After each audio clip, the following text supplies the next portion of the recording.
And then the day came when the risk that it took to stay all wrapped up tight in the bud became more painful than the risk that it took to blossom.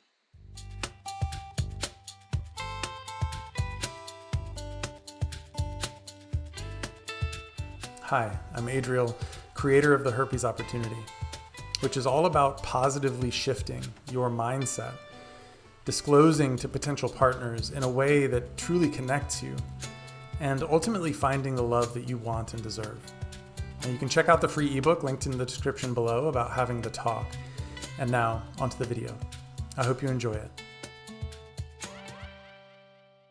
Sometimes when we go into a disclosure conversation and we have this angel and devil on our shoulders, and the devil is saying, you've never experienced actual connection. What makes you think this is going to be any different? And when you listen to that, it's like, even if you disclose, and yes, there's a certain part of that that's vulnerable, and of course, just the dynamics of it, it's a lot of vulnerability. There's still a piece where you're like, I'm holding back. Because most likely, because I haven't experienced it, it's not going to be here either. So I'm not going to open that part of myself to this possibility of being rejected. And it can become a self-fulfilling prophecy.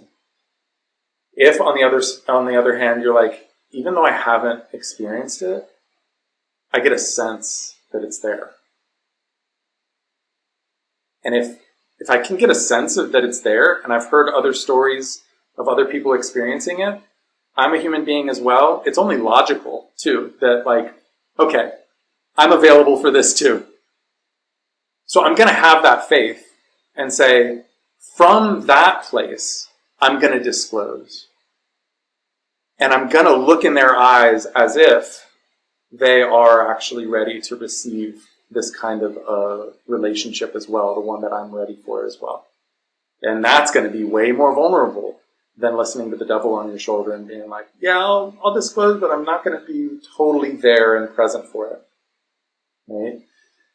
That there's something that can be transformative in kind of owning that as a possibility in your life and showing up to disclosure conversations fully.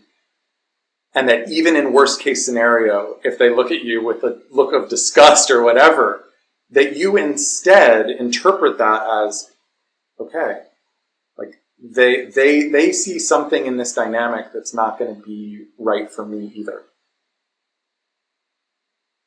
And to not let it sink deeper into your own self-image and being like, oh my God, this does prove that I am a second-class citizen all along, right? Because here's the magical thing, and trust me when I say this, and also that I've, of course, coached a lot of people through this of like being exactly where you're at. And then when they're on the other side of it, they're like, oh my God, I totally get it. I totally get it. Like it's like connecting the concept to the felt sense in your body. Like, oh, all right.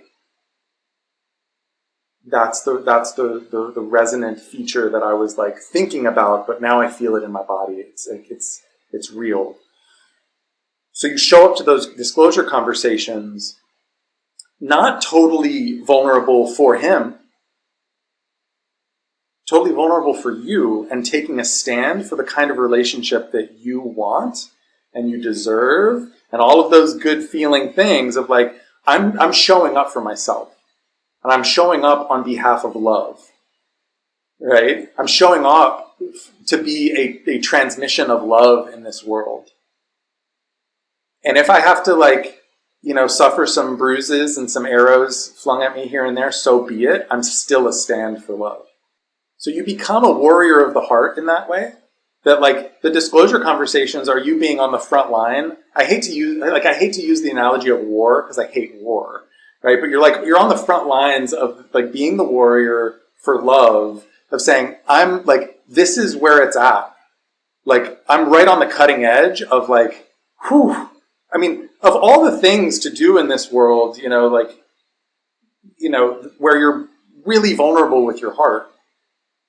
It's like disclosure is, that's it. I mean, that's one of those that, you're, so whenever you're in that position to see it for what it is and say, wow, I'm on the front lines here. This is intense. But can I see this as practice for being with intensity in a new way, right? Because think about it. Intensity, whether it's negative intensity or positive intensity, like without the label, it's just intensity. Like being deeply in love with someone, that's intense. Being rejected, that's intense. But if we don't label it, good or bad, it's just like you're learning to be with a level of intensity and you're putting yourself in that position to take that breath and like sit in the discomfort, sit in like, oh, this was the monster that I was afraid of. And that even having the growth mindset enough to be like, even in the rejection, there is a huge opportunity, the quote unquote rejection. Because I get to be with the intensity of just the vulnerability to begin with, but then I get to be in the intensity of kind of slowing that process down of taking in information and choosing whether or not that judgment that might be coming at me, I'm going to take on or not. And actually to be willing to be present in that level of intensity allows you to have more choice in those really important moments in that fork in the road of saying, am I going to take this on as like, oh yeah, I am less than. I'm not lovable. No one is ever going to love me.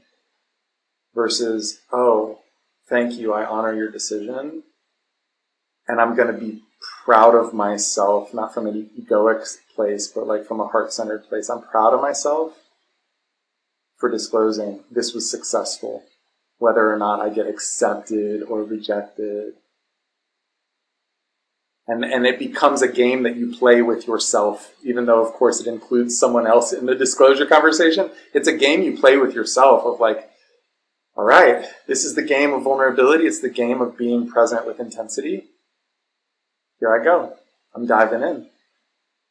And with that unstoppable kind of mindset, you're available for them to also see you more.